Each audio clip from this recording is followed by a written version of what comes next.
I'm doing it.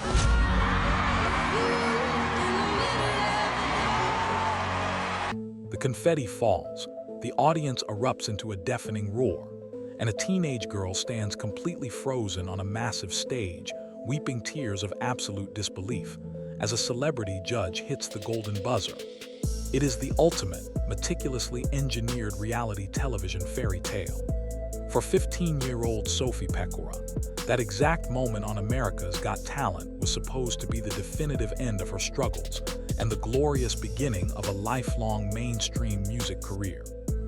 She had stepped into the blinding spotlight armed with nothing but an acoustic guitar and a devastatingly raw, brutally honest spoken word original song about the deep psychological scars of severe cyberbullying. Millions of viewers instantly connected with her vulnerable, outcast persona, completely captivated by a young artist who was bravely vocalizing the silent pain of an entire generation. But the glittering, highly profitable illusion of the reality television machine rarely matches the harsh, unforgiving reality of what happens when the cameras finally stop rolling. The entertainment industry is ruthlessly designed to rapidly consume raw emotional trauma, package it into easily digestible viral segments, and discard the human being attached to the story the exact second the television ratings begin to naturally decline.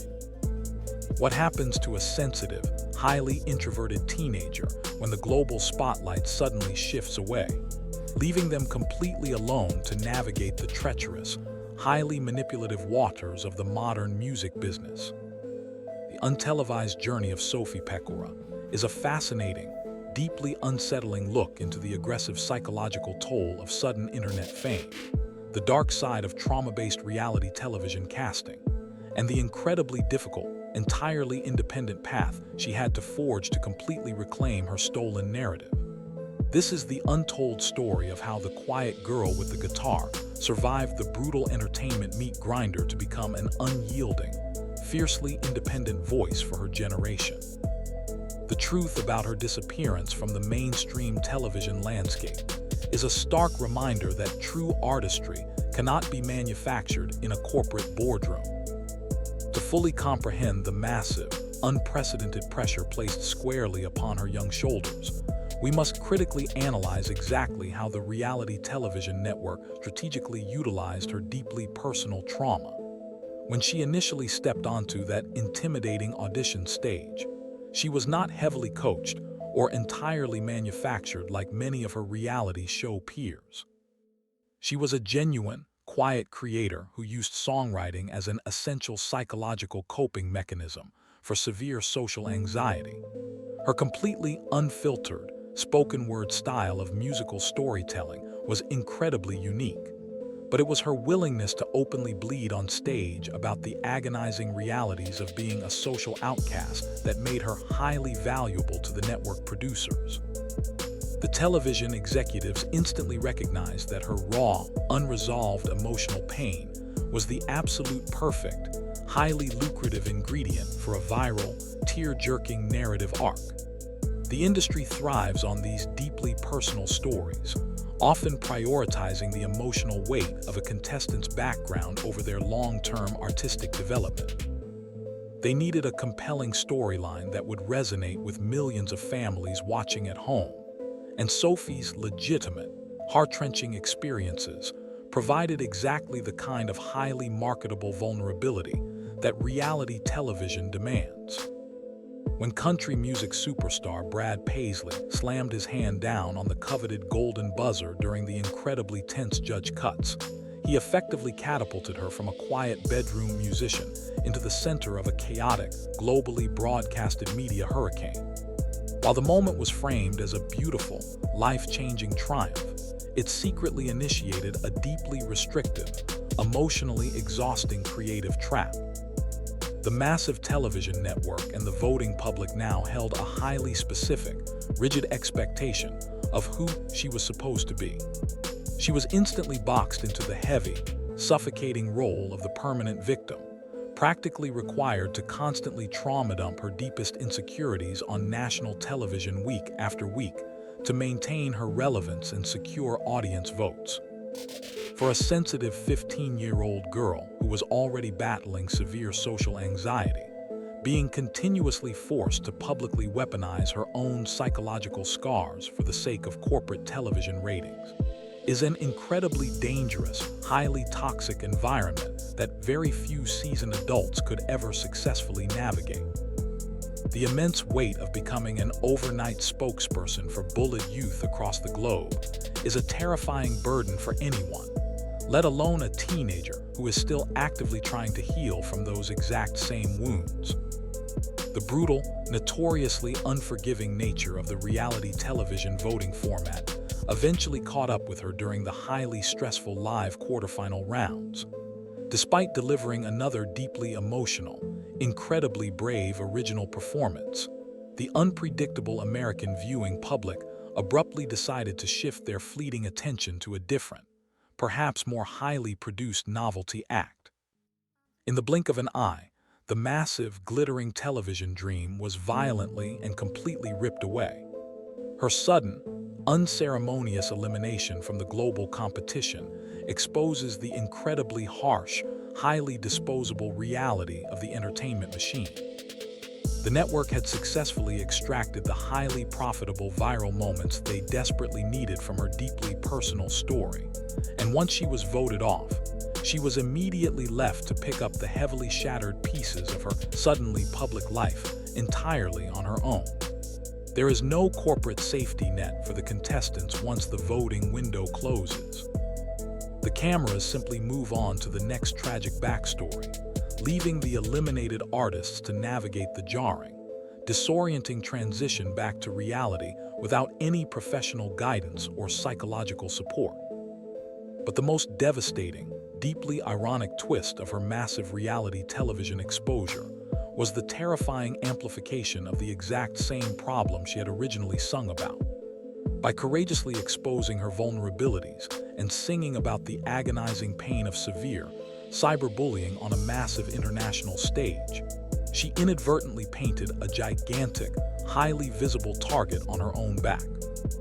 The global television broadcast unleashed a massive, unprecedented tidal wave of highly toxic internet trolls and cynical media gatekeepers directly into her digital sphere.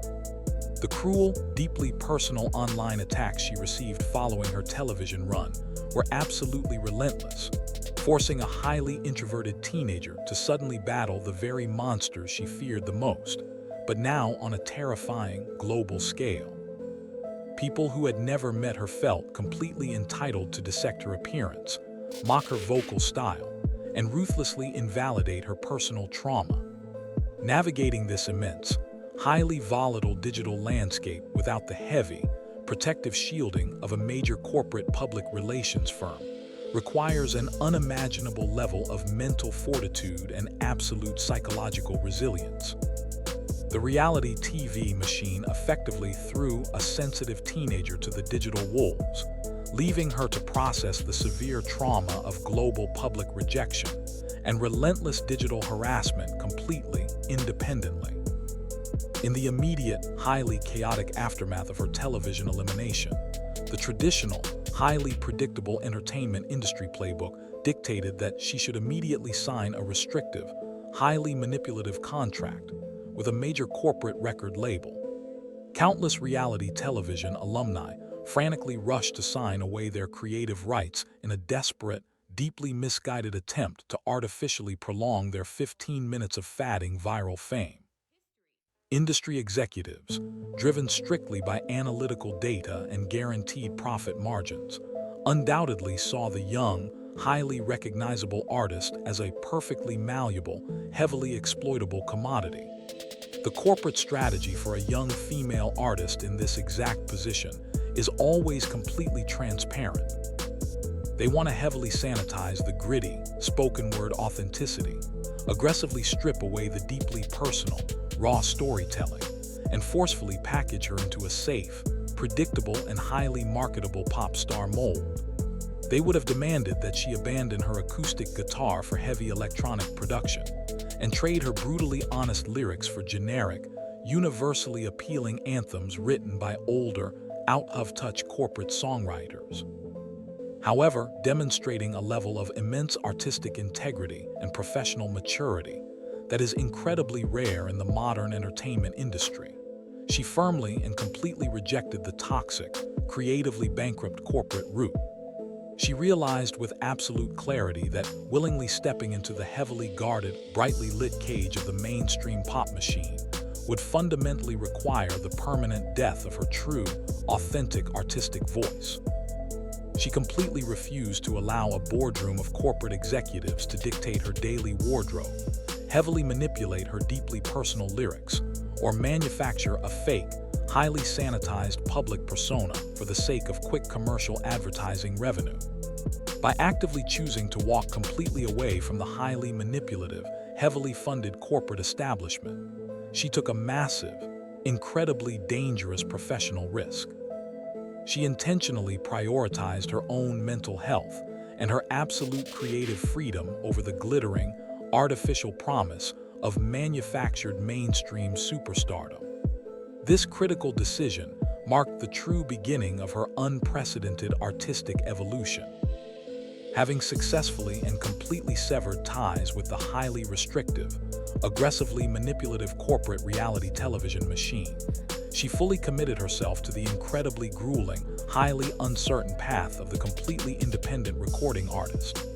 She made the brilliant, highly strategic decision to actively return to her original, fiercely loyal digital roots on YouTube, TikTok, and various emerging social media platforms.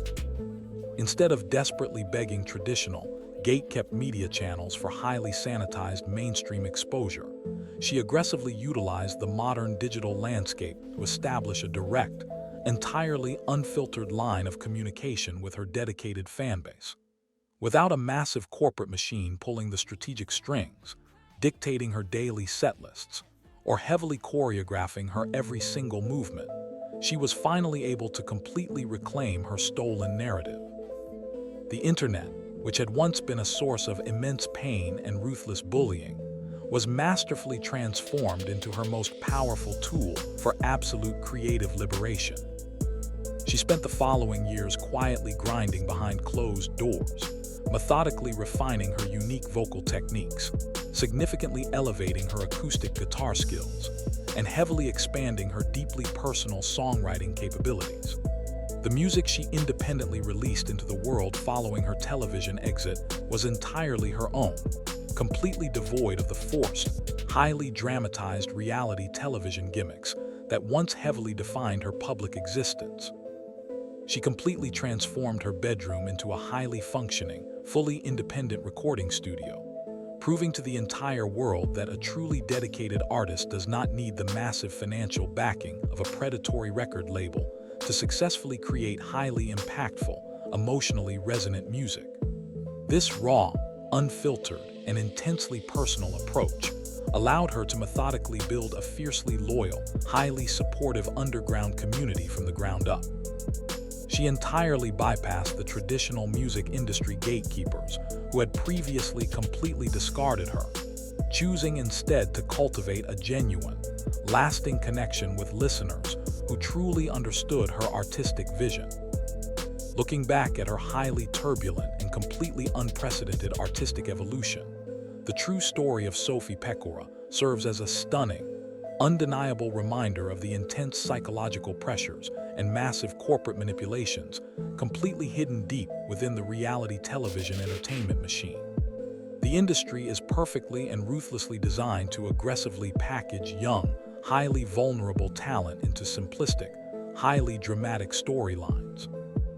They completely exploit their deepest insecurities for the sole purpose of maximizing advertising revenue, and routinely discard them the very moment the television ratings begin to naturally drop. But she brilliantly and completely flipped the script on the entire corporate establishment.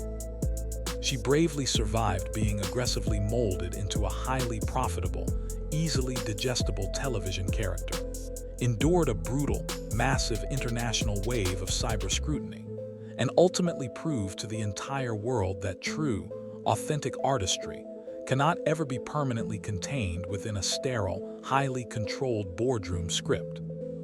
Her unprecedented journey from the heavily manipulated stage of a global talent competition to the gritty, authentic reality of independent music establishes a powerful, completely revolutionary blueprint for reality show alumni everywhere.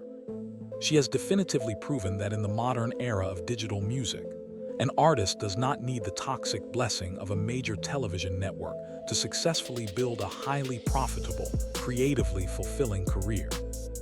The terrified, highly anxious young girl who bravely stood on that massive television stage is completely gone, permanently replaced by a brilliant, uncompromising, and fiercely independent artist who is boldly forging her own undeniable legacy.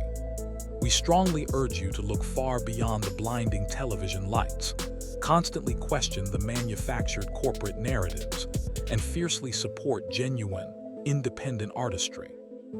Stay vigilant, stay incredibly informed, and never stop questioning the narrative.